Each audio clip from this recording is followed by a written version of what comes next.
Hello दोस्तों, स्वागत है आपका हमारे चैनल में। आज का हमारा टॉपिक है AC analysis of differential amplifier. जैसे कि हमने अपनी पिछली वीडियोस में आपको डिफरेंशियल एम्पलीफायर के बेसिक्स और डीसी एनालिसिस के बारे में बताया था। डीसी एनालिसिस में हमने ऑपरेटिंग पॉइंट्स निकाले थे और पावर डिस्ट्रीब्यूशन के बारे में बताया था। इस वीडियो में हम डिफरेंशियल एम्पलीफायर का एसी एनालिसिस करने वाले हैं। हमने आपको बताया था कि डीसी एनालिसिस करते वक्त हम अपने सारे एसी सोर्सेज को शॉर्ट या ज़ीरो कर देते हैं। इसी तरह से जब हम एसी एनालिसिस करते हैं तो डीसी सोर्सेज वीसीसी और वीई को हम शॉर्ट कर देते हैं या ग्राउंडेड कर देते हैं। डीसी एनालिसिस में हम ऑपरेटिंग पॉइंट्स पता करते हैं और इसी तरह से एसी एनालिसिस की हेल्प से हम गेन, इनपुट इम्पीडेंस और आउटपुट इम्पीडेंस निकालते हैं। तो जैसे कि हम एसी एनालिसिस को डिफरेंशियल एम्पलीफायर की बात करते हैं तो सबसे पहले डिफरेंशियल एम्पलीफायर को डिज़ाइन कर लेते हैं। इस तरह से आप देख सकते हैं कि ये डिफरेंशियल एम्पलीफायर का एक सर्किट है। तो अब जब डिफरेंशियल एम्पलीफायर का हम एसी एनालिसिस कर रहे हैं तो हम सबसे पहले क्या करेंगे, ये इसके डीसी सोर्सेस को ज़ीरो कर देंगे। जब डीसी सोर्सेस को ज़ीरो कर देंगे तो हमें यहाँ पर किस तरह का सर्किट आ जाएगा, कुछ इस तरह का सर्किट आएगा।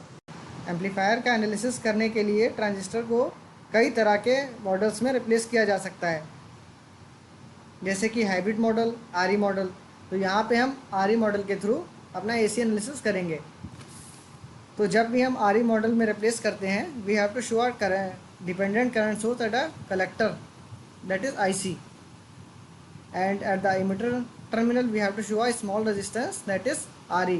And what is the value of RE? RE is equals to VT upon IE. VT is the thermal voltage and I is the DC emitter current, जो कि हमने DC एनालिसिस में कैलकुलेट किया था। इसी तरह से हम अपने ट्रांजिस्टर Q2 को भी रिप्लेस कर देते हैं RE मॉडल में। तो before going to the AC analysis we have to simplified this diagram by this circuit. You can see that इस सर्किट के थ्रू हम अपना एसी एनालिसिस करेंगे। अब एसी एनालिसिस करने के लिए जो हमने सिंप्लीफाइड डायग्राम बनाया है, इसमें हम केवीएल अप्लाई करेंगे। तो सबसे पहले जब हम मेस वन, ये मेस वन है हमारी, इसमें जब केवीएल अप्लाई करेंगे, क्योंकि ये डायरेक्शन पे डिपेंड करता है, तो हम इस डायरेक्शन में अगर केवीएल अप्लाई कर रहे हैं तो वी इन जो होगा वो प्लस का और बाकी सारे टर्म्स माइनस में आएंगे। तो जो इक्वेशन आएगी वो होगी V in one minus R in one I V minus R E I E one minus R E I E one plus I E to.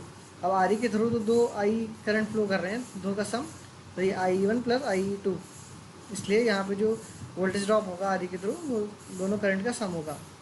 इसी तरह से जो दूसरी मेश में केवीएल अप्लाई करेंगे तो हमारे पास कुछ इस तरह की इक्वेशन आएगी, V in two minus R in two I V two minus R E I two minus R E I one plus I two equals to zero.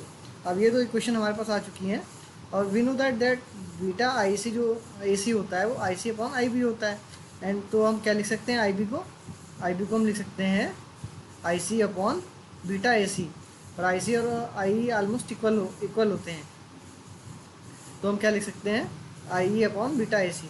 जब हम इन इक्वेशन में पुट करेंगे किसकी वैल्यू, आई B की value, ये आई B है ना, दोनों इक्वेशन में आई बी और आई बी को अब इसमें पुट करेंगे तो पहली इक्वेशन क्या बन जाएगी इस तरह की, और दूसरी इक्वेशन क्या बन जाएगी ये।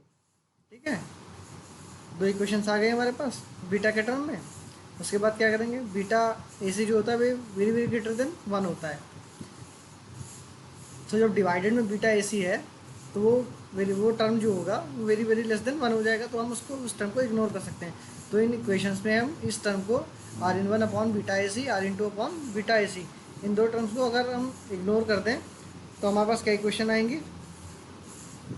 जो पहली इक्वेशन है वो कुछ इस तरह से आ जाएगी, V in one equals to I one bracket में R E plus small R E plus I two and R E.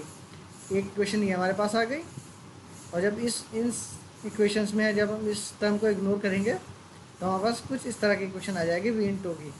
तो अब हमारे पास दो इक्वेशन आ गई, वी इन वन की और वी इन टू की। तो क्या करेंगे, अब आई ई टू की इक्वेशन यहाँ से निकाल के इक्वेशन ए में पुट कर देंगे। तो आई ई टू की इक्वेशन जब हम निकालेंगे तो क्या आएगी, I two equals to, I two यहाँ से निकालो, ये I two V into minus I one R E upon R E plus R E. ये इक्वेशन आ गई ना हमारे पास।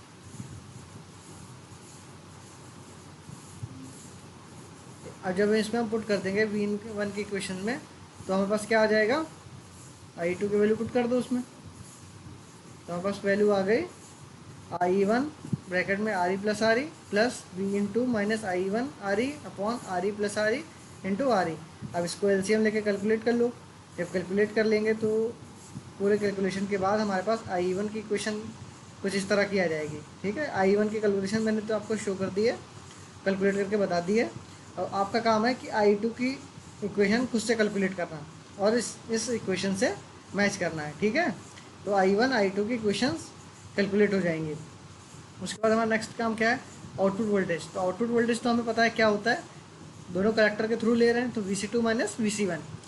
अब Vc2 अगर कैलकुलेट कलेक्टर पे जो वोल्टेज है वो क्या होगा, कलेक्टर पे जो वोल्टेज है वो होगा IR, V equals to IR, तो माइनस का होगा RC IC2 minus RC IC1, तो ये माइनस माइनस मिलके प्लस हो जाएगा, तो RC IC1 minus RC IC2, RC यहाँ से कॉमन ले लो, IC1 माइनस IC2, और IC और I ऑलमोस्ट इक्वल होते हैं, तो क्या आउटपुट की इक्वेशन आ जाएगी RC I1 माइनस I2, और I1 और I2 की इक्वेशन निकाल चुके हैं।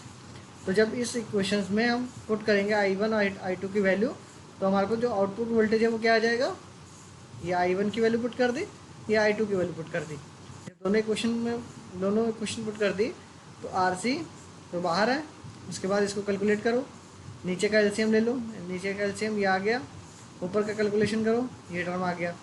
अब नीचे हम लगाएंगे A square minus B square का फार्मूला, तो A plus B A minus B, और ऊपर जब कॉमन निकालेंगे V in minus V in two, तो हमारे पास कुछ इस तरह की इक्वेशन आएगी। ये कैंसिल आउट हो जाएगा, ये आर ई से आर ई कैंसिल हो जाएगा प्लस माइनस का, तो नीचे सिर्फ बचेगा डिनोमीटर में आर ई। तो जो वी आउट की इक्वेशन है वो आ जाएगी R C upon small R E bracket में V in one minus V in two. तो ये V in minus V in two को हम वी आई डी भी ले सकते हैं, difference between the two input voltages. तो हमारे पास आउटपुट वोल्टेज की इक्वेशन ये आ गई। तो हम क्या कह सकते हैं, डिफरेंशियल एम्पलीफायर जो है वो दो इनपुट के डिफरेंस को एम्पलीफाई करता है। तो वी आई डी हमने जैसे आपको बताया, V I T V in one minus V in two. अब गेन क्या होता है, V out upon V I D. तो वी आउट की इक्वेशन में निकालिए, यहाँ पे पुट कर दो वी आई डी, तो वी आई डी से वी आई डी कैंसिल हो जाएगा, तो गेन की जो इक्वेशन आएगी वो आएगी R C upon R E. तो यहाँ इस इक्वेशन से हम क्या शो हो रहा है, दस gain equation is independent of are E. R ई पर डिपेंड नहीं करता है गेन की इक्वेशन, तो आर ई को चाहे हम इंक्रीज करें चाहे डिक्रीज करें, गेन जो हमारा कॉन्स्टेंट ही रहेगा। If we talk about the differential input resistance, the resistance that would be measured at either terminal of the input with the other terminal is grounded, that is called differential input resistance। और जो source resistances होते हैं Rin1 और Rin2 that are very small as compare to input impedances. तो जब हम calculation करते हैं इनपुट इम्पिडेंस की, तो इन सोर्स रेजिस्टेंसेस को इग्नोर कर देते हैं। तो जब इनपुट इम्पिडेंस की इक्वेशन क्या होगी, V in1 upon IB1, and that time when we are calculating the RI1 we have to assume that V into equals to 0 and IB equals to IC upon beta AC, we know that। और IC की जगह हम IE भी put कर सकते हैं। तो जब हम RI1 की इक्वेशन पे IB की जगह पे ये इक्वेशन पुट करेंगे तो क्या आएगा, RI1 equals to V in1 multiplied by beta AC upon IE1। RI1 की कैलकुलेशन करेंगे तो I1 की जो इक्वेशन ने प्रीवियसली निकाली हुई है वो यहाँ पे हमें पुट करनी है। तो I1 की जब इक्वेशन पुट करेंगे तो हमारे पास क्या आएगा, beta AC into V in1 upon this equation. अब इस इक्वेशन में हम क्या करेंगे, इसमें इस ब्रैकेट को ओपन करेंगे, ए स्क्वायर प्लस बी का होल ऑफ स्क्वायर है, A square plus B square plus 2ab। तो जब ये ओपन करेंगे तो आर ई माइनस का आर ई स्क्वायर है और यहाँ प्लस आर ई स्क्वायर है, तो ये कैंसिल आउट हो जाएगा और ये टर्म बचेगा 2 plus 2 capital R E plus small R E into small R ई, और ये वी इंटू तो हम 0 पुट कर देंगे तो ये टर्म कैंसिल आउट हो जाएगा। तो हमारे पास क्या RI1 की क्या इक्वेशन बचेगी, beta AC into small R E multiplied by 2 RE plus small R E, and denominator में R E capital R E plus small R E, and we know that capital R E is very very greater than small R E, so that 2 RE plus R E को हम क्या लिख सकते हैं, 2 capital R E. R E plus R E को क्या लिख सकते हैं, कैपिटल आर ई। तो जो आर आई वन की इक्वेशन आएगी वो आएगी 2 beta R E plus R E upon capital R E. तो कैपिटल आर ई से capital R E cancel out हो जाएगा। तो आर आई वन की इक्वेशन आएगी हमारे पास 2 beta A C upon 2 beta A C into small R E. तो ये हमारी आर आई वन की इक्वेशन हो जाएगी। इसी तरह से हम आर आई टू की इक्वेशन निकालेंगे, उसमें आई ई टू की इक्वेशन पुट करनी पड़ेगी। तो ये काम आप लोग करेंगे। R I two input impedance at the second side transistor Q2 वो आप लोग कैलकुलेट करेंगे और बताएंगे कमेंट सेक्शन में कि इसकी इक्वेशन क्या होगी। इसी तरह आउटपुट इम्पिडेंस की बात करें तो output impedance is defined as the equivalent resistance that would be measured at either output terminal. यहाँ पे हम आउटपुट टर्मिनल पे मेजर कर रहे हैं विद रिस्पेक्ट टू ग्राउंड और ground, that is called output impedance. Therefore, the output resistance RO1 and measured between C1 and ground is equal to that of collector resistance RC। तो जो output impedance होगा वो RC के equal ही होगा।